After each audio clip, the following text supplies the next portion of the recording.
Welcome in, everybody. It is another edition of Inside Boxing Live, presented by PPV.com, and we had ourselves one heck of a heavyweight showdown. Oleksandr Usyk does it again, defeats Tyson Fury by unanimous decision in a tactical, fun fight. Not anything too crazy in terms of, we remember this. What we will remember is Oleksandr Usyk being one of the greatest fighters to ever roam this earth. A lot of that on this episode, Chris Algieri, former world champion. How are you? I'm good. I'm very good. It was a Are fun... you feel? What? Are you very feel? Very feel? Yeah, I'm very feel about the result. Usyk he's a bad dude, man. Just, everything we were saying leading up to it. But I don't know. I felt good after this fight. It was like, man, this guy's special. We're watching somebody special.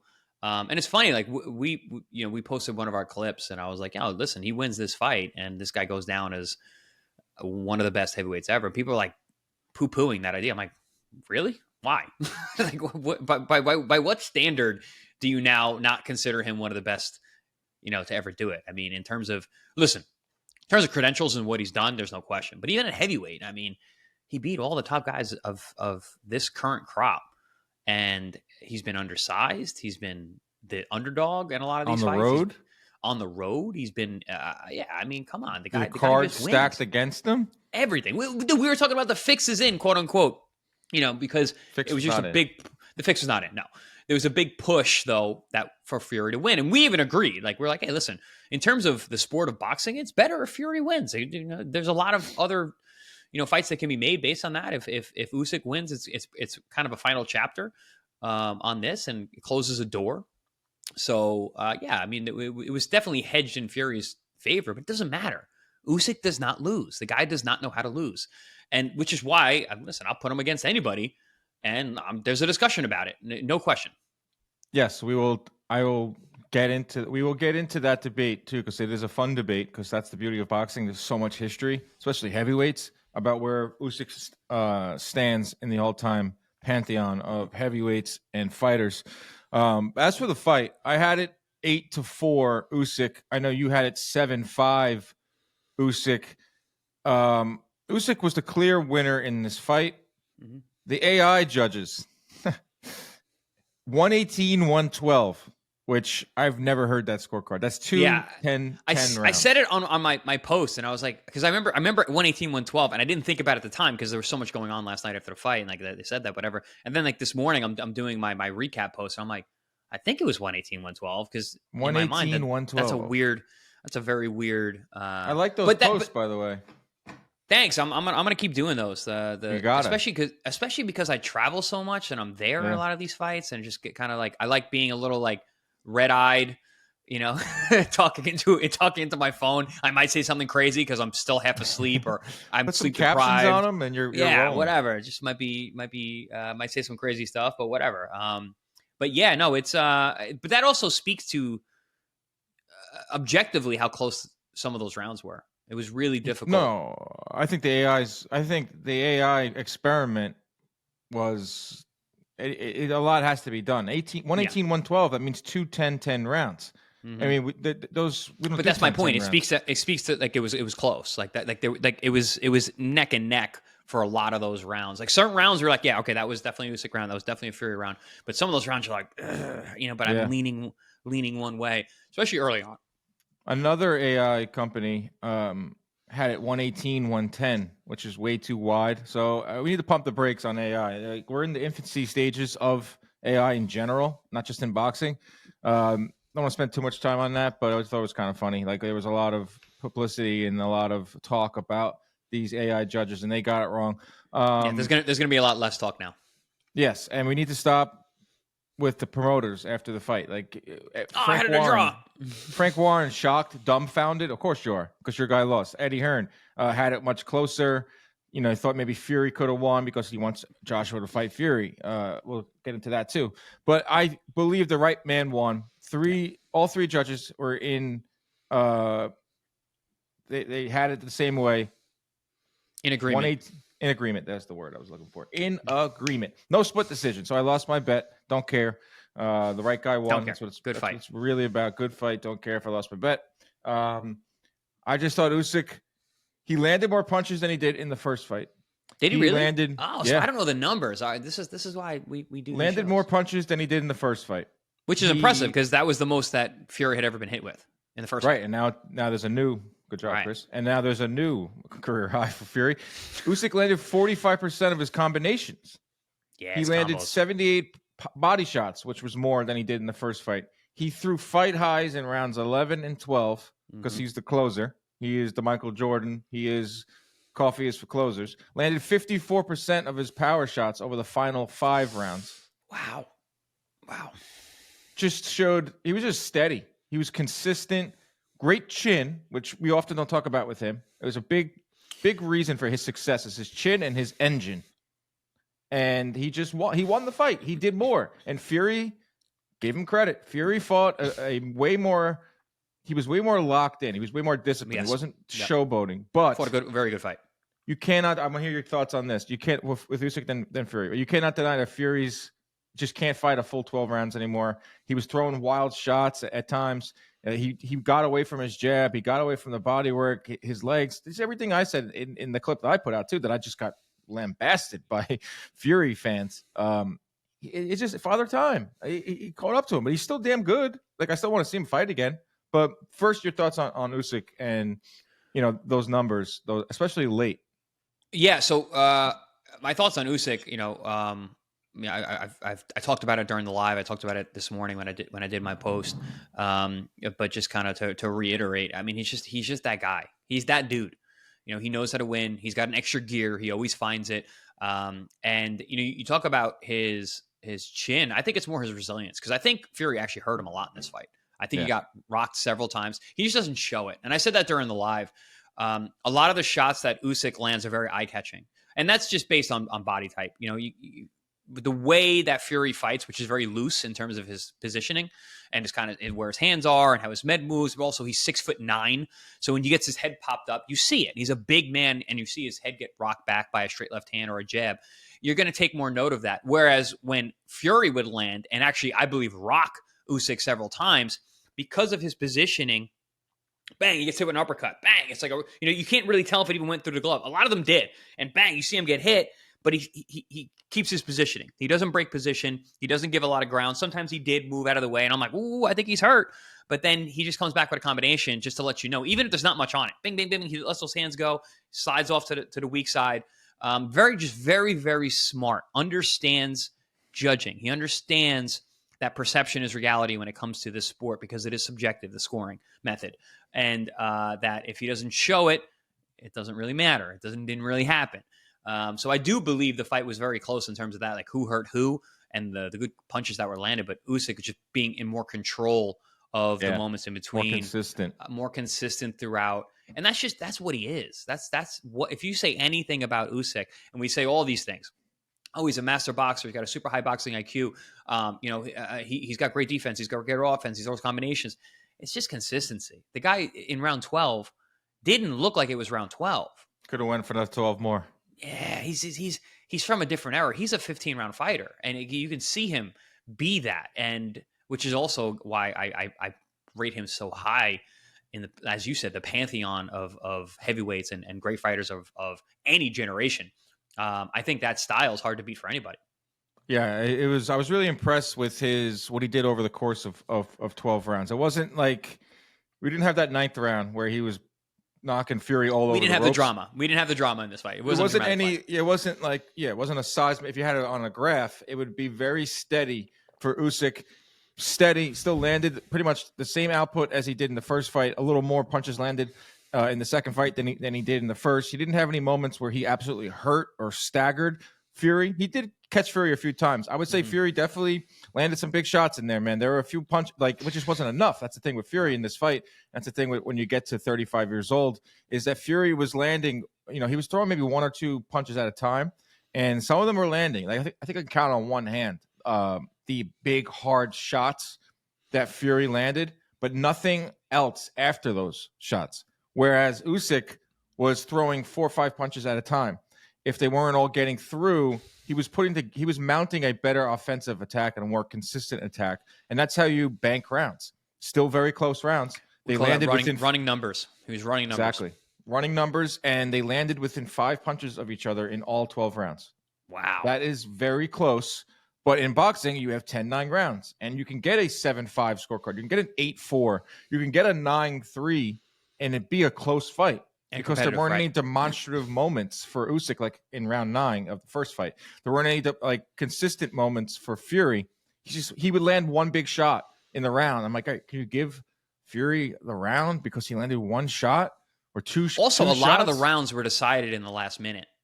A lot of the rounds, and Usyk was doing work in that final minute. Yeah, and it seemed like he made it. Paulie Malignaggi and I were talking about, this fight's going to be one of adjustments, and that was one of the adjustments that Oleksandr Usyk made was that, listen, we got a big guy, so we didn't talk much about the weight.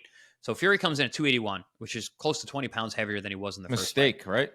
Well, I don't know, because you got to look at it in both ways, positive and negative. Positively, I think it aided him early on. I think it aided him in taking the punches because obviously he didn't take the punches as well in the first fight. He took them much better in this fight. So he had the size advantage in terms of being more resilient, more durable. Also power. Those punches were thudding. You could hear them. I mean, I wasn't there. You could hear the punches from Fury. Even when they land on the elbows, some of those body shots were wicked. And you could hear the thudding shots coming from Fury, which is why maybe the people who are in the room might have thought things were a little bit different, could have been closer, not really sure. Something that the AI probably can't understand or can't compute just yet is the heaviness of those shots based on him being such a big guy and also just the way he throws. But the punches, so the weight in terms of, aiding him early, I think it did. But I think later on, it weighed him down. And I think the gas tank showed you mentioned age. I don't know how much it was age because I thought he boxed well. I thought he was being really smart. And I was saying that during the telecast last night about Fury. I'm like, man, he's this big. He's this athletic. He has fast hands, but he's also smart. He was setting traps the whole time, setting things up. I liked his adjustment this fight. Did you see the hook off the jab? That was a big weapon. Big weapon. And he landed some really good ones. But he did. He landed some really good ones. Again, like you just said, not enough. But that was an adjustment that he made, which is a smart adjustment from a southpaw because you're pushing him into that right uppercut, which was such a big weapon in the first fight. Not so much in this fight. Landed a couple of them, but very rarely. I think he could have been more consistent with the body. Certainly could have been more consistent with the jab. That's what I mean, Chris. Like, what was his game plan? What was Fury's game plan? Because if you're going to come in at 280, like he thought he won. Okay, well, he didn't. Of course, he didn't think he won. But what was his game plan heading in? It felt like he didn't use his size. Right. What the heck? He didn't use his size in the first fight. He didn't use his size in the second fight. Dan, let's be honest. He fought cautious. Let's be honest. He got hurt the first fight. He got hurt. He fought cautious. This rematch, he comes in at 280. So in my mind, when he came in heavier in the second Wilder fight, and he told the world, I'm going to be at my front foot after pretty much a career of not really being that type of boxer, I didn't believe it. And then he did it, and then we believed it. And then from that fight on, he became more of a puncher. So when I see him come in at 280 for this fight, I'm thinking, okay, the first 5 rounds, he is going to come forward and he is going to throw caution to the wind. Nope. But he didn't. He was kind of in between. And then when you have 280 frame on you, and you're 35 and maybe your legs aren't 100%, you're going to wear down. He didn't wear down too much. I'll give him that. Like his legs aren't gone. Durable. But he didn't. I just want to know what his game plan was because the first half, he didn't really come out on that front foot. He didn't come out guns a-blazing. Second half, he didn't really put it together. There were like 4 or 5 rounds in a row where he didn't do much of anything. And Usyk swept those rounds and took the momentum and won the fight. So what was the game plan? What was the execution? Did he have a game plan? Can he not execute because he just doesn't have enough left?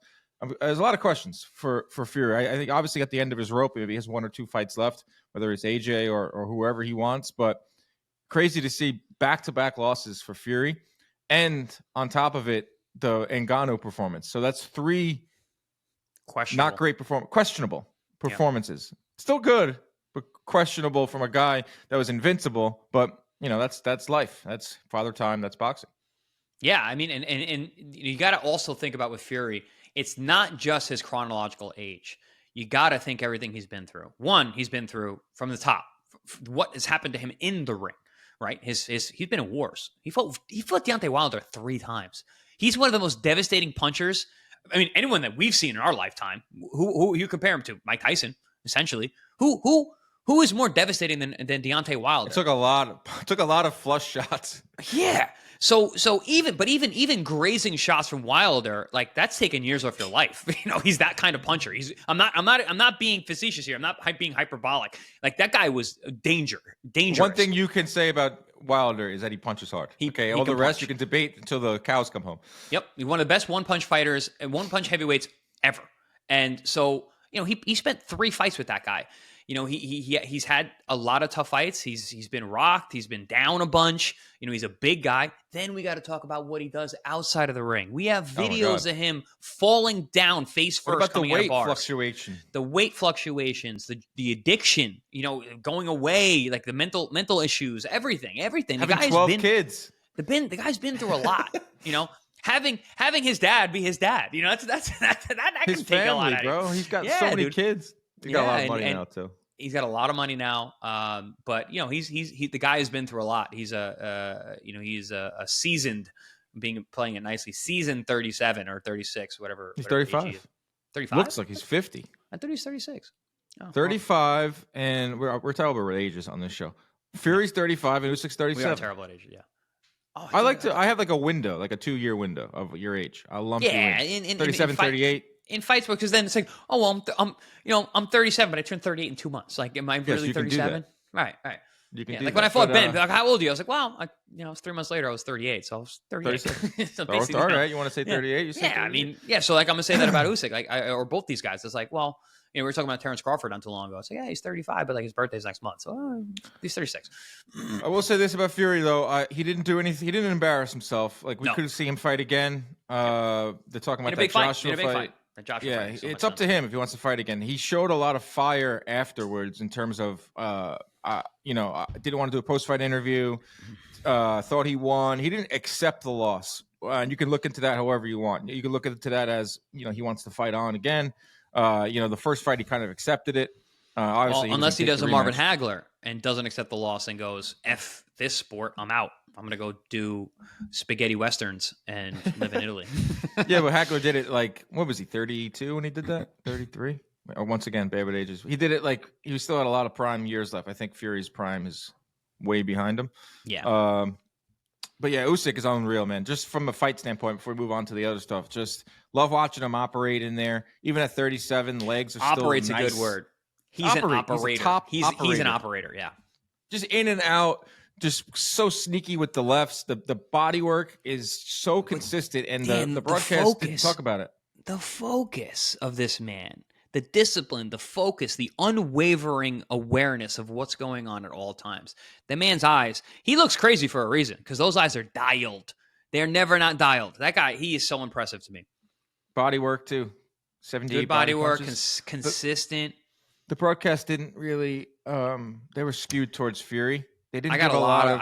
I didn't, because I wasn't listening to the broadcast. I got to go back and listen to it. Got a lot of negative comments about the broadcast. It was pretty. I mean, you're always going to miss something. The broadcast is never going to be perfect. It's tough being really there hard. Too, an event like that, where it's like it was pretty skewed towards Fury. They weren't picking up on a lot of Usyk's subtleties, body work, subtleties. There was, I think the commentary kind of swayed a lot of people. If you're a Fury backer. And there's a lot of them, and they're kind of blind Fury. They're sycophants. They are Fury sycophants. So they are. Just they came after me real hard, bro. They came after me real hard with that clip that I posted where I said that Fury's legs aren't what they used to. He can't get out of the way of reflexes. His reflexes aren't. He can't get away the way of lefts. With that being said, I think he's going to lose. And the Fury people, some guy said he's going to hunt me down. Wow. Guy lived in Ireland. Threats. Bold-faced threats. Enzo Maccarinelli had something to say to me, but it's fine. Listen, former champ, the guy who beat I Roy Jones? loved that guy. He said he didn't like which I agree, because I said I went through my whole thing and I pretty much was setting up how I don't think Fury is 100% anymore. He's going to lose, but I said split decision, which was kind of a mistake on my part because I lumped in my gambling pick with what I thought was going to happen in the fight. So I'm explaining how Fury. Can't do that. Yeah. I just should have said Fury's going to lose a decision. Whatever. You can't win them all. But it got a lot of traction, this clip. I mean, it's got a shit ton of views. So it gets into the hands in front of a lot of people, and it's good for the show. It's good for the show. That's all that matters. But I heard it. You gotta tuck away your pride. You gotta tuck away your personal. You gotta have. So I got really good advice a bunch of years ago, a decade ago. In this sport, you gotta have thick skin and a short memory. I like that. Because listen, you're gonna be in this forever, dude. So when people come after you, it's like, thick skin, short memory. I'm flattered by it. You know, like well, that's a good way to look at it too. Yeah, you want to interact with our takes and in our posts, then go ahead. But yeah, Fury. Well, it's better than speaking into the void, right? That's 100% accurate, bro, my friend. Now we get into Usyk's all-time great status, his legacy, which is very fun to talk about, and especially because this gets people very hyped up. Apparently, listen, I will say this: Oleksandr Usyk is an all-time great fighter. There's no debate about that.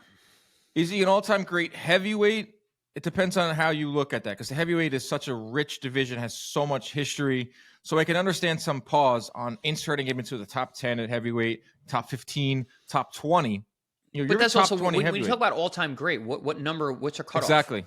Are you a top 50? Like all-time great? It's an arbitrary word. It's a word you throw out there. Like, is he top 10 heavyweight of all time? No. Is he top 20? Arbitrary, but possibly? It pisses people off. Right.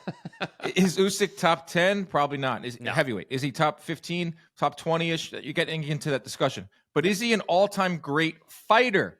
No if question. you put together what he did at cruiserweight, clearing it out. If you put together what he's done at heavyweight, clearing it out. Now it's what's undebatable. You can't debate is that Usyk is an all-time great fighter in terms of what he has done in his entire career, spanning 2 weight classes in 23 fights. You can say he's an all-time great. You can say that. So there's no debate about that. The heavyweight stuff, that's fun, and you can do that all day long. Could he beat a bigger heavyweight now? He just took out all these giants. Could he beat some of the giants of the past? Could he beat an Ali, because Ali was a smaller heavyweight? Can he beat a Joe Frazier, who was a smaller heavyweight as well? That's fun. But you cannot debate that he is an all-time great if you put together his whole body of work. Well, his list of accomplishments are out of control. I mean, gold medalist, Olympic gold medalist, wipes out a very talented cruiserweight division. The guys that he beat, the Gassievs of the world, the Marius Bradis, who's still fighting, by the way. Marius Bradis, who's still good. That was a really good fight. Gave him his toughest fight. Yes. And then he moves up to heavyweight. Listen, I remember before he beat Joshua, you and I were discussing him versus, not versus, but comparing him and Evander Holyfield. Is Evander Holyfield an all-time great, fighter? Absolutely. Is he an all-time great heavyweight? I would guarantee everyone's going to agree with that one. So how do you not discuss Oleksandr Usyk? You got a guy who's coming up. He's a smaller man, and he's fighting the best of his era. He's getting a little bit of the Roy Jones effect, where you're fighting everyone that's in front of you, and you're beating them, and you're doing it in an impressive fashion. But also, it's like, wow, that's he's beating Anthony Joshua when Joshua was a little bit past, and he'd already been beaten. He's beating Tyson Fury when he's older. You're getting that. You're not getting like, well, back in the day, it wasn't like he's fighting Kenny Norton and George Foreman. It's like, well, what else is he going to do? He's beating the top guys in his division right now. He's about to fight Dubois again, which we're going to talk about, I'm sure. He's got 2 wins over Joshua. He's got 2 wins over Fury. Who did he miss? Wilder was already washed by the time that Usyk got to top contention, right? So yeah. Which heavyweight at the highest level, the top tier heavyweights of our current era and generation, did he not fight? None. Parker. Exactly. I don't know. I wouldn't put Parker in that. I put Parker just below that rung. Of course. Exactly. Those top level, top tier heavyweights that we have been talking about for the last 5-6 years are Anthony Joshua, Tyson Fury, and Deontay Wilder. He beat all of them. Obviously, like I said what I said about Deontay. But yeah, I mean, he beat the best of the best. And then Dubois, now in hindsight, he might actually be one of those guys because he's damn good and he's really coming into his own. Chris, it's also how he's beaten these guys. Yes. There's no debate. He wasn't never knocked down. He was hurt at times, but never out. the two Fury wins, he won 70% of those rounds. Yep. He stopped Daniel Dubois. I understand this ridiculous controversy with the low blow or the body shot. He still got up and stopped Dubois. That's a dub. The Joshua wins. There's no debate on who won those. So those not are very impressive. Fighting these guys, and these are names, and they're still considered very good. Like Joshua was still considered very good in the first and second fights. Fury was still considered one of the best in the division. Daniel Dubois, young, hungry, really good as well. Yeah, are they you could poke holes in everything. You go back to the 70s and 80s if we were doing this podcast back then and be like, I don't know, man, Frazier, he ain't everything. Yeah, he got washed by George. Like come on. Ali's win against him was a little tarnished. George That'd washed be funny. him. That'd be hilarious to do like a 70s era podcast where we're just talking shit. We should do that. This. We should dress differently and like well, get it black and white.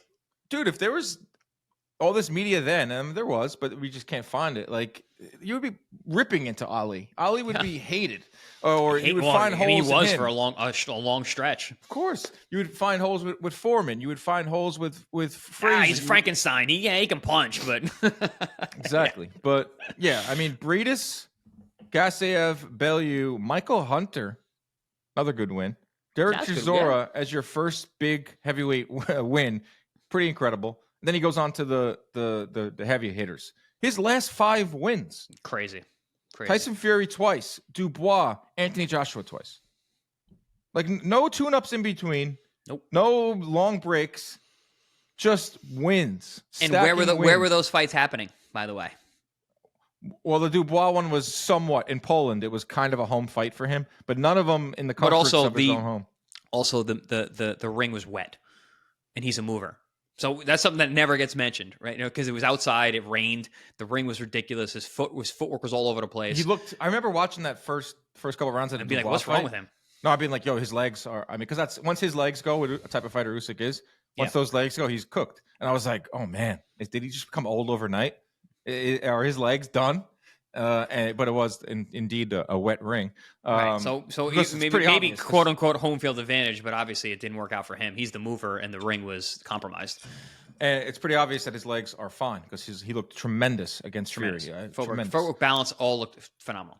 But I just love this career, and we talk about how efficient he is as a boxer inside of the ring. His career is efficient. 23 fights. He is unified and become undisputed in 2 weight classes. Yep. In 23 fights. Talk about efficiency. Yeah, I mean, the guy, like you mentioned earlier, the guy doesn't take tune-ups. He just goes for the best. And you're seeing that more and more with these guys when they have these really big amateur backgrounds. They're not wasting any time anymore. They're going right for it. And which I appreciate. Like, what's the point? What's the point? Just get your dude. When you're the highest level amateur, you're fighting world-class guys who are going to be world champions one day. If they can turn pro, depending on where they're coming from. Some countries don't allow them to turn pro. But if these guys turn pro, they will be world champions. And, so you're going to take a step down and you need to get 20 fights against ho-hum competition? No, go right for it. Go listen, Vasily Lomachenko, he wanted a world title fight his very first fight. That the ball's on him to demand that. Obviously, he was shut down by the governing bodies and his promoters. You got what he got in the second fight? Second or third fight. Which obviously, he lost the fight to Orlando Salido, but then came back to get it against Gary Russell, which that win is crazy. Insane. You got 4 fights and you're fighting Gary Russell, Gary Russell, who no one else can carry his jock, and he outclasses him. Yeah, incredible. So I think with these guys, Usyk being obviously one of them too, Olympic gold medalist, coming into the pro fray immediately at the highest level, it just makes sense. So 23 fights, like you said, he did all he did. He turned pro in 2013. Usyk, he had 8 fights in Ukraine, 6-rounder, 8-rounders, 10-rounders, washed everyone, KO. His 10th fight was against Glodnacki, which was a good fighter for the cruiserweight title. Tough guy, very tough guy. He decisioned him, and then he went on to Michael Hunter and decisioned him, and then he beat Marco Huck, stopped him in the 10th round. The Breedis fight, which was the semifinals of that tournament, decision. Gasayev, who was That's when I really picked my head up and was like, oh wow, because I thought Gassiev was a monster, and I was like, this guy's dangerous. He was knocking people. Like he knocked out Dorticos really bad, and Oh I was yeah, like, remember that? oh man, that was gnarly. I'm like, this It's guy's not called the Super. What was it called? The World Boxing Super Series was awesome. yes, yeah, Really and hard to it was do so over and over. necessary for the cruiserweights because no one was paying attention to them, and they had all these guys. Marius Bradis was 23-0 when Oleksandr Usyk fought him. Murat Yeah, Gassiev 26-0 when he fought him. he took You know, O's, bro. Took Hunter's O. O's. Michael Hunter 10-0. Yeah, Took 12-0. Lomacki's Excuse me. O. The World Boxing Super Series was awesome. I wish it could be recreated, but it just the stars have to align. But it jump started Usyk. And Those tournaments made a few guys. Andre Ward. It made Oleksandr Usyk. Well, that was the Super Six. Yeah, but I'm just saying in general. Tournaments, you mean? Tournament style, right? In a way. Yes, exactly. Where there wasn't a lot of movement on certain weight classes, and there wasn't a platform for them. Those tournaments really escalated guys' careers. And they did it on at 140 that got Regis Prograis and Taylor. Taylor, awesome. And then he goes on and he fights Bellew, and this is when we're starting. He knocks him out. This is when we're starting to pump that heavyweight, bang the drum for heavyweight. He starts his heavyweight career. Remember, he beats Chaz Witherspoon. It was supposed to be. I think Witherspoon was a late replacement. Yes. And I'm gonna be honest, bro. I was very skeptical of Usyk at heavyweight. I said no shot. Same thing. You can go back and shot. find podcasts in the past. I was very critical of Usyk going to skeptical, critical of Usyk going to heavyweight. In 2019, you have Fury at the top of his game. You have Wilder still in his prime. You have Joshua, coming off the loss to Ruiz, but then avenging that loss. And I'm like, all right, those guys are fucking huge. I just don't see it in terms of size. The size blinded me. And pause. And that should be a reason to never go against that, because Usyk, it doesn't matter. He'll beat guys much bigger. And the Witherspoon and the Chisora fights back to back. Chisora, he did not look good. Chisora looked like he uncovered how you beat him. But that was that was a necessary fight for Usyk. Yep. Chisora, for your first real test, like in 2020, Chisora, like before he was super washed, still washed, but wasn't super washed. And Chisora gives him 12 hard rounds. Yeah, I mean, and two of those judges had a 115-113. You know, it was a close competitive fight. And Chisora, I know his record is weird. He is a bad man and a very, very dangerous guy. He's just relentless. He's just going to take everything you give to him. He's huge. 250. He can punch. He's durable, even though he's been knocked out a bunch of times. He is durable. You got to really crack him to get him out of there. He's a problem. He's a tough guy. He's one of those guys that, again, record doesn't tell the real story. You gotta look past the numbers on Derek Chisora. So yeah, then he goes on with those 5 fights that we just talked about, the 5 wins over the 5 big boys: Dubois, Joshua, Fury. It's just unbelievable. He's the king of rematches, no? Is he not? Usyk is, yes. Yeah. Well, a lot of people were saying Fury was, but we know now that it's Usyk. Usyk is the king of rematches. And this fight, Usyk versus Fury, felt like the end of this heavyweight generation. It started 10 years ago, 2015, when Fury beat Klitschko. Yep. Fury goes AWOL. Passing of the torch. Fury goes AWOL. Wilder emerges, goes on his knockout streak, revitalizes heavyweight division, especially in the U.S. Yeah. Fury returns. He has his trilogy with Wilder. Joshua bursts onto the scene, beats Klitschko, revitalizes UK boxing. Joshua's doing his thing. That fight was so good. Joshua gets stopped by Ruiz. Around this time is when Usyk is wiping out the cruiser division. He's setting his sights on the heavyweight division. He then takes out AJ Fury Dubois. We never get AJ versus Wilder. We never get Fury versus AJ. But it felt like Usyk beating Fury on Saturday night was the final chapter of the last 10 years of this heavyweight division. And it's Usyk that's the best of them all. Usyk, not Joshua, not Wilder, not Fury. Usyk. I think it's the closing of the door for who's the best, right? The dust is settled. Usyk is the guy. But I do think that we're still going to get a Joshua Fury fight. And that's still part of that generation. And granted, it doesn't mean what it used to. It's not going to mean as much. No, it's not going to. It really doesn't. We're battling for a silver medal at this point.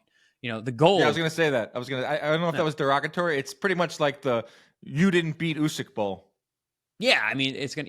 Yeah, essentially. Which, yeah, but let's call Bronze. let's call it what it is. They're in the losers bracket at this point. They get to fight each other. Still a ton of money to be made, and a lot of bragging rights, and it's gonna matter. It's gonna matter to both those guys historically. Listen, I'm a fighter, dude. It's not just what's on paper. It's in your med. It's like. Anthony, I beat you, bro. Like we're gonna see each other in Hall of Fame events 30 years and stuff. Joshua's like, hey man, listen, I know we both lost to Usyk, but I got you. I got you, Tyson. To. Bro, they have to.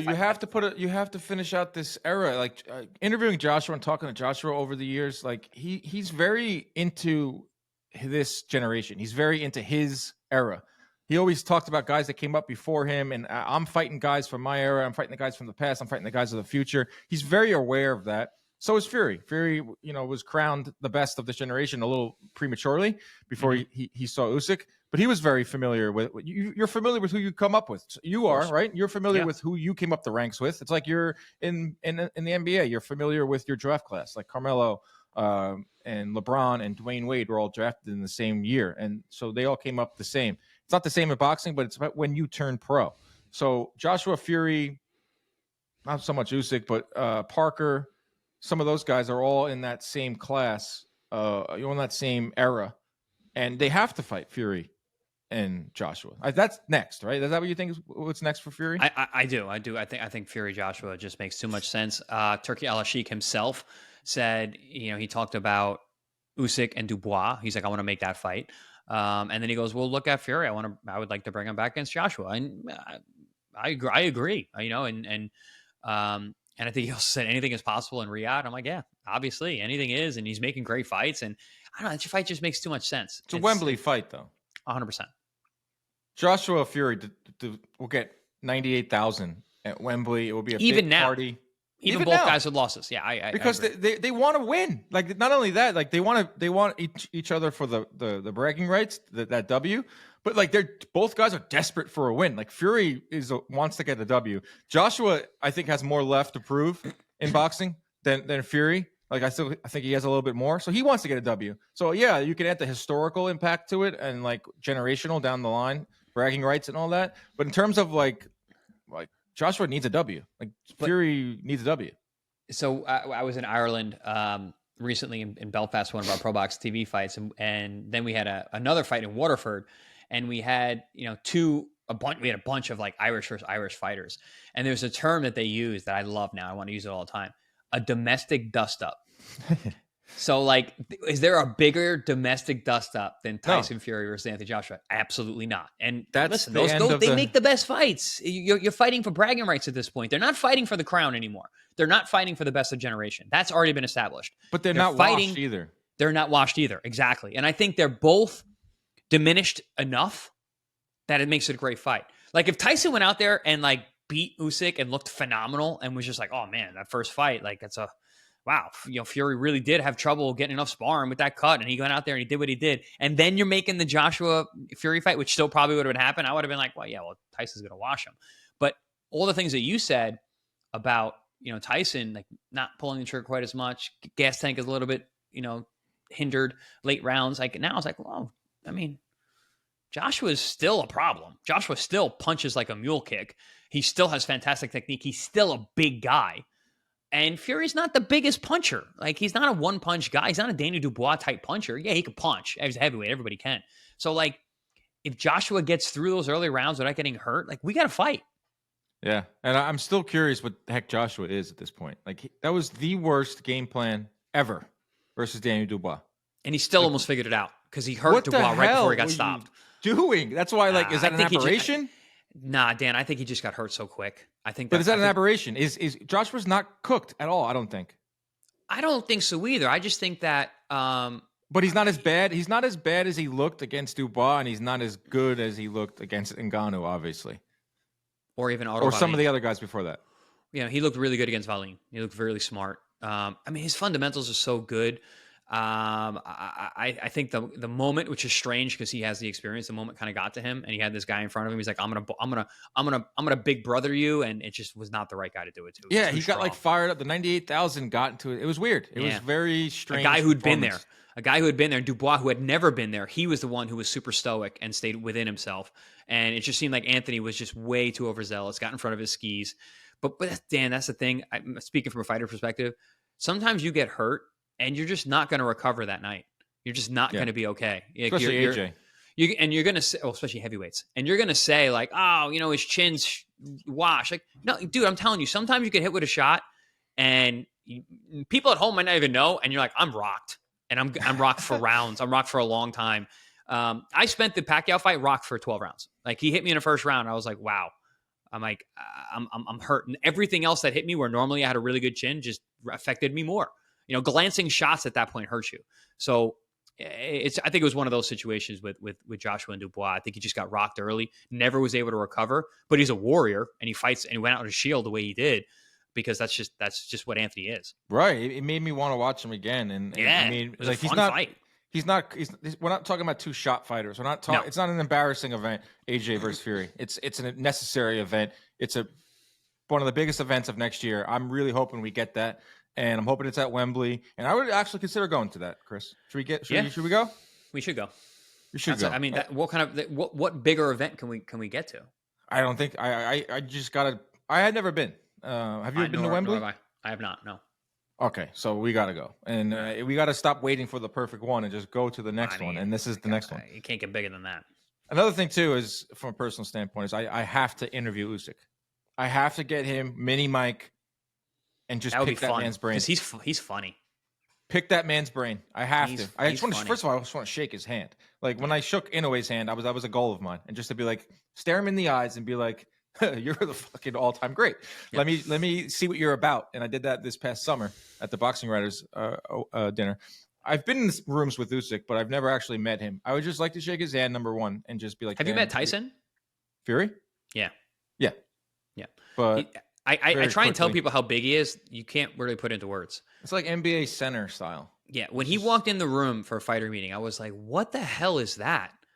I had never seen a heavyweight that big. And he moves and he boxes. And I don't want to I was a little tough on Fury in the first podcast here. And his antics kind of get under my skin a little bit. And I love you got to give him credit. I love Fury. I love everything about him. I love everything about him. Necessary character in this sport. You cannot deny what he did for the last 5 years of bringing mainstream attention to heavyweights, to boxing, the showmanship. Still a freaking good fighter, man. He didn't embarrass himself in any the ninth round. I was impressed last night. I thought he was I thought he showed a very high boxing IQ. I thought he was a little desperate at times. The problem he was cautious. But at the end, he was winging. Yeah, I mean, he had to, though. What else are you going to do? But he was exhausted. The problem was his gas tank was an issue at the end. He just wasn't able to pull the trigger, wasn't able to keep up with the combinations. What was I going to say about him? No, he didn't embarrass himself at all. I thought he boxed very smart. I think he showed his class. I think he just made a strategic mistake by trying to outbox the boxer. When you've got a 55-pound weight advantage. Yeah, use it. Yeah, he just did not. He did not use it. Fucking weird. Dubois. This guy is cringiest post-workout interruption ever. He is just unintentionally hilarious. Usyk is about to cry, literally, talking about his family, talking about his children, and out of nowhere, Dubois rips the mic out of Ade Odolipo's, I need my revenge for a knockout loss. And Usyk, did you see Usyk mouth? He's like, revenge for what? He was like, Usyk's reaction was absolutely hilarious. He just staring at him like, really, man? Like, really? And then I was just about to start crying, and now I gotta deal with your in my face. And Dubois, someone put him up to it, obviously, because I don't think this is not who he is. That's not number one. Someone put him up to it. Number two, Frank Warren's kicking him in the ass, like, get up there, kid. And the timing of it was just comically hilarious. Yeah. And he starts bowing. He does weird bows, and he utters this nonsense. And Usyk handles it perfectly. Tells Turkey, go ahead and make that fight. all that aside, and that ridiculous moment that was just hilarious. I guess that's the only thing left for Usyk is a Dubois fight. Yeah, aside from retirement, yeah. I mean, I would like to see him retire. I mean, selfishly, I don't need to see Dubois. Don't need to see it again. I don't need to see that fight. If Dubois beats another thing too, what I had an issue with Dubois jumping in the ring, you're fighting Joseph Parker. Yeah, but this guy, all Joseph Parker does is upset plans. Like you're testing fate, Daniel Dubois. You're pissing off Parker. I know he doesn't not the type of fighter that fights pissed off Parker, but he'll just go in there and UD you. He'll beat you 9-3, and there goes your plan. There's a good chance that happens. There's a good chance Parker beats Dubois. Very good chance. Yeah, I agree with you on that. I think that was ill-timed. I get it. Hilarious though. I get it. It was funny. It was very cringy, very awkward. You could tell he was out of his sorts, out of his skin. Was Dubois, but Usyk handles everything in stride as always. He was staring at him like, "What the heck is this guy talking about?" He's like, "What is this guy talking about? Revenge for what?" Revenge. I mean, that's the only. I mean, Dubois Usyk is the only fight out there for Usyk at the heavyweight division. I still think has somewhat juice, has a little bit of juice because of the quote unquote controversy with the low blow legal shot nonsense. If Dubois gets past Parker, he looks even better. So yeah, I could maybe see it. If Usyk wants to dial it up one more time, if they want to throw 50, 60, 70 million at him to fight in Saudi Arabia, Usyk's going to look at that. Or and the only 100. formidable foe, yeah, exactly, 100 million. The only formidable foe out there is Dubois. You can maybe throw in the wrinkle. It's once again an undisputed fight. I think that doesn't even matter anymore because Usyk is the undisputed heavyweight champion. They took that belt off of him out of a technicality. Usyk's the undisputed heavyweight champion. No one questions who the top of the division is. It's just stop. Oleksandr. Full stop. Yeah. So that's it. I mean, they're talking about Jay Opatai coming up from cruiser to fight Usyk, a smaller Can we heavyweight. put to bed the idea that Usyk's going to go back down to cruiserweight? I know not never going to happen. That's never happening. And people were talking about that like that was a real thing, and maybe he like flirted with that or just said that, but that was never happening. Bro, this is what you do. Like he's out of challenges, so now you have to dig in and find these ridiculous challenges. I'm seeing back comes Vladimir Klitschko. Right? The two Ukrainians fighting, never going to happen. That might, if like he wanted to give Klitschko a payday and also like get some like Ukrainian, nationalism goodwill. going. Yeah. Goodwill. Yeah. I mean, that I could, and then you could also be like, I beat, one of the all-time greats from the past, a legend. But yeah, nobody wants to see that. There was talk about, I saw some rumblings of Usyk going down to cruiserweight. So you're telling me I got 37. He's gonna drop 26 pounds. Yeah, he's gonna start cutting weight when he's at the highest. He peak. looks so solid at heavyweight now. Like I was watching him last night, and I'm like in that 12th round, I'm like, this guy's just solid. He looks good. Like he's a small heavyweight for sure, but everything looked good, head to toe. Yeah, he's got it going on. Jay Opatai. That gives me some interest. If Opatai can move up, he's a smaller heavyweight. So is Usyk. He is about to wipe out cruiserweight. He is with Matchroom. They're with that whole Saudi side. I'm not opposed to Opatai versus Usyk. It doesn't really do anything for me, but it's another name. It does nothing for me. Right? It's like a big step down to a. It's not a spectacle. No, it doesn't make any sense. The only fight out there is Dubois. The only options are retirement or Dubois. It's kind of, I know that sucks because only in boxing, it's just we finally not. But this is what we were saying before the fight. This is why quote unquote it was better if Fury won. There was just way more landscape to happen. But now with Usyk winning, it's like you're the man. No, I'm just mad that Usyk's 37. I wish he was 30. I wish he was gonna fight for the next 5 years. Especially with the money being thrown around in Saudi Arabia for the heavyweight division. I think he's all right on money. He made over 100. You know what I mean? From just where we stand and I just want to watch him fight. I still want to see him against Bacoli. I want to see him against Zhang. I want to see him against Caballero. I want to see him against Parker. No, he's not going to fight any of those guys. I don't. He's not the most exciting guy. I'd rather. I think he's that technician, and that's great. I don't. not for nothing. He fights the same way with everybody. Like actually, the best guys always did. Like Floyd fought everybody the same way. Like the same moves. He just made it work on everybody. And Usyk's that kind of that guy too. Let's get the next generation. Let's let's give him his flowers. But I'm ready for more explosive heavyweights to step. How about Moses Itauma? Ooh, speaking of explosive, man, 19. that kid. He is explosive, and when there's blood in the water, he goes for it. That was impressive. His technique is very, very good. He's very explosive. Changes speeds, changes directions, very, very, very well. I didn't realize Ben Davidson's in his corner. Correct? Yeah.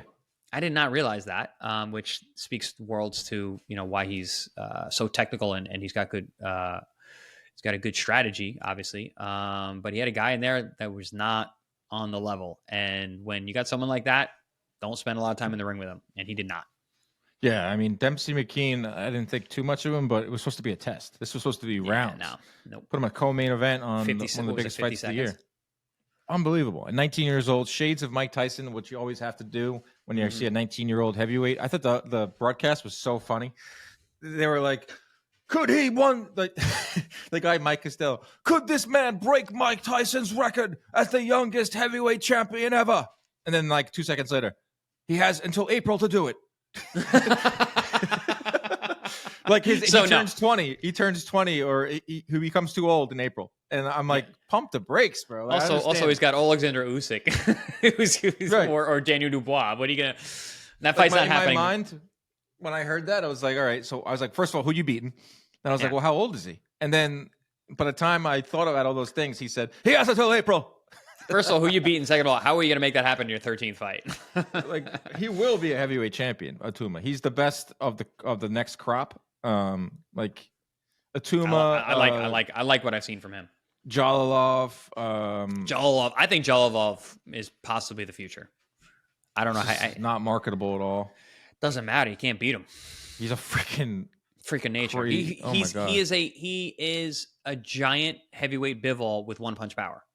Yeah. He's got that in and out. He needs to just stop with the whole. He's doing the Olympics and the amateur stuff. Just be a pro. But like who else? Him, Itauma. I would say Jaron Anderson, but he's got wiped out. Who's that other guy? That Wardley. Yeah, Fabio Wardley. Who dented that man's skull? Who's the other one he's been fighting on these Riyadh cards? Who's been very, very good. No Americans, that's for sure. No, he just beat oh boy. Richard Torres is not in this ilk. This guy Danier Pero, I've been called a bunch of his fights. He's a younger brother of Linear Pero. He is trained by Bob Santos, who's Cuban. Danier Pero needs to be mentioned among some of the best heavyweights, young heavyweights. I can't believe I'm drawing a blank on this guy right now. Talking about a heavyweight guy? Yeah. It was Itauma on these cards. It was Fabio Wardley. It was that's really it, man. In terms of like UK heavyweights. If anyone knows out there, leave a comment. Did you watch Dave Allen and Johnny Fisher? Robbery of the year. Bro, that was Rock'em Sock'em Robots. It was fun, but I mean, Dave Allen, come on, dude. Yeah, he won that fight. Dave Allen won the fight. Johnny Fisher landed an uppercut on himself, which has made the rounds. That's not the Fury's done it. Allen Fury has done outlanded it. Fisher. He landed a higher percentage in all three categories: total punches, jabs, power shots. Wouldn't be a fight. Wouldn't be a card. Did they use the AI judges on that? I would be curious to see.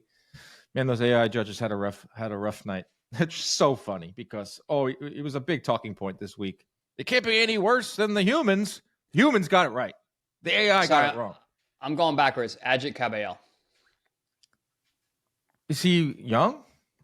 I mean, he's 24-0. He's on a good run right now. I have him in a rung above Itauma and. In terms of what? Just because he's more. He's gotten more experience. Yeah, and he's fighting Zhang. Like Atuma's not fighting Zhang. No, it's not a long way to yet. Go. And Cabello beat Sanchez, one-legged Frank Sanchez. Yep. He beat Makhmadov. Oh wow, Cabello's Frankenstein. Older than I thought. Oh, he's 32. I thought he was younger. Yeah, he's 32. He looks good, nice. You got a young face, Cabello. Yes, young nice young box face. pick. But also, we haven't seen a whole lot of German. him, so maybe that's why. German. We're going to see him versus Zhang. Zhang, that's a tough fight. Dude, February 22nd is the next big one.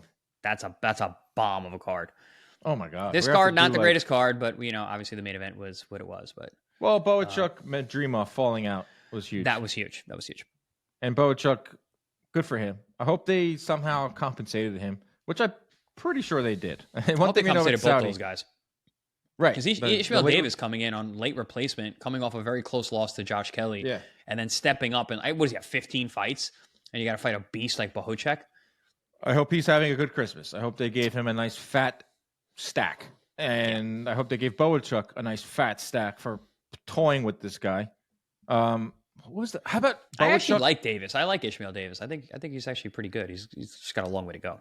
Yeah, Boachuk blasted him out of there, did what he was supposed to do. How about Boachuk's world class? Different guy. Different Boachuk, level. Charles Conwell.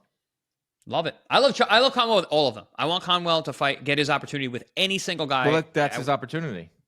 That's next? No, I just think it should be next. Yeah, it's a great fight.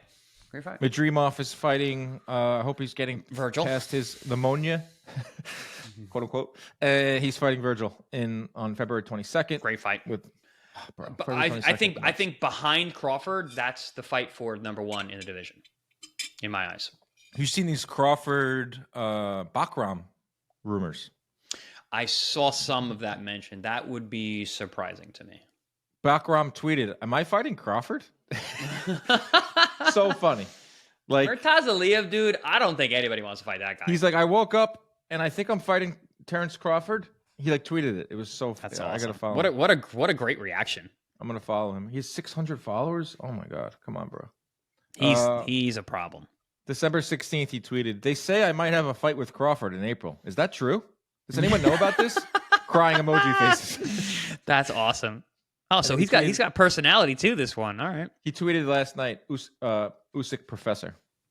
Yeah, he is facts. professor. It's maestro. He's a maestro. He gets coffees for closers. Usyk has coffee to the day he dies. I got a bunch of tweets about that. They loved our Usyk the closer. The closer. He's Brady. He's Jordan. He's Mariano Rivera. Mm-hmm. He's the buzzer killer, man. He's just at the buzzer. He's just. How about him also just like destroying all these plans, like beating all these Brits? Yeah. Turning these Brits putting him into a frenzy. Like, well, that's why when he said, I'm coming, Anthony, I'm coming for you. Like, he comes into your backyard, beats you up, takes your money, takes the bag. He's literally, he's robbing people with a smile. He is something else. If you feel a certain way about UK boxing, if you have, I wouldn't say hatred, but if Eddie Hearn rubs you the wrong way, Frank Warren rubs you the wrong way, you take extra joy and pride in what Usyk is doing. And watching Usyk come in there and just ruin plans. But I'm not gonna lie. I mean, I don't have a certain feeling about the UK and UK boxing by any means. I love. There are people out there that do. 100%. I know that, but it is fun to watch like certain Mexican fighters go over there and just like knock out their champions. That was a thing for a while too. Yeah. That was a thing for a while where like Mauricio and he was like, we got to stop bringing these Mexicans over here. Let's go to Argentina. Let's go. Mauricio Lara destroying Lee Wood. It was a run. He ruined a couple guys.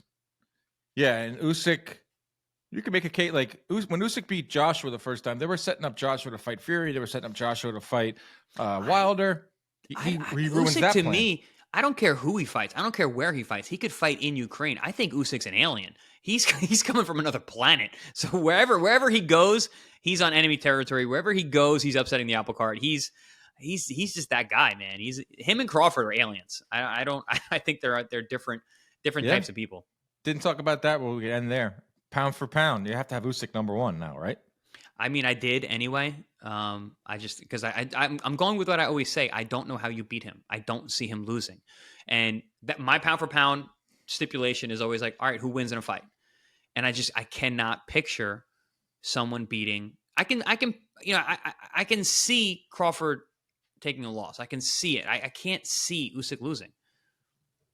Yeah, I agree. I mean, what a world, what a era we're living in, where this is my. Did you see the video where they asked Usyk about pound for pound? And he said he was like number 17. He was like, I don't know, 17. He goes, my favorite is Crawford. He goes, he is a vicious, fantastic boxer. And he, I'm butchering the words, but and then they asked him, he's like, "Where do you put yourself?" And he kind of stops and he thinks, he looks around, he's like, "I don't know, 17." Then he laughs. This is why I need to interview him. The back and forth with this guy would be epic. He also, but on the flip side of the coin, they ask him who in heavyweight history could beat you, and he goes, he said Usyk. Oleksandr Usyk. Like, Great I mean, answer. What a world we're living in, though, where the top three interchangeable: Usyk, Crawford, Inoue. Yeah. Throw in Beterbiev, Canelo, Bivol. I mean, this is a great time. Is just breaking in. I understand you have to have your number one, and that's the whole point of it. But I'm more of like a Mount Rushmore. I'm more of like the top four. I'm more of the collection. And Usyk, Crawford, Inoue, Beterbiev, Bivol. I'll put Bivol in there too. Beterbiev / Bivol, because that was such a controversial decision. Agreed. What a freaking top 4 or 5.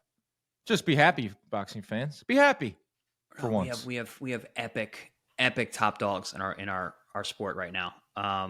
And we said we're saying we're ending every show at the end of this year. We're saying like, hey, fans, be happy. Like we're in a good happy. place. This is not our last show of the year. We have one more next week. We're going to take a little bit of a break for the holidays. We'll come back with our year-end award show. Are we doing third annual with Chris Tuxes? Tuxed up. Third annual with Chris. 7th annual all-time of Inside Boxing Live history. I will put out martinis. Tuxes, martinis, cigars. I will put out a Google form with all the awards. Everyone vote. I'll find some funny moments from the year, storylines, all that and the other. Look for that next week before New Year's. All right. Have a great holiday. What do you got planned? What are we getting for Christmas? Dude, I'm a grown man. Whatever. I buy myself whatever I need. I don't. My need mom presents. still wants to get me something, and I was like, I don't know. My mom's been sending me knickknacks. I'm like, stop spending your money, right? Mom. I want you to open something. I'm a grown man. I have everything I need. Trust me. A Dyson vacuum last year. That was nice. Oh, that's a good gift. Those are expensive. That's a good. Now I'm just getting stuff for my house. You know, like here's a cast iron skillet. Here's a Dyson good gift. Here's a Dyson vacuum. Here's a new coffee table. But also, you live in New York, and that can also be a weapon. Someone comes through your front door. A skillet is a very good thing. Drone? Yeah, those things are. It's so funny, the drone thing, because you always bring it up because I don't have that. We don't have drones in Florida. It's too hot. No, it's big. It's big here. It's big here. No, it's big up there right now. All right, everybody, enjoy your holidays. We're back next week with a year-end award show. Keep your hands up at all times. Protect yourselves at all times. Stay out of those DMs. Oleksandr Usyk is a goat.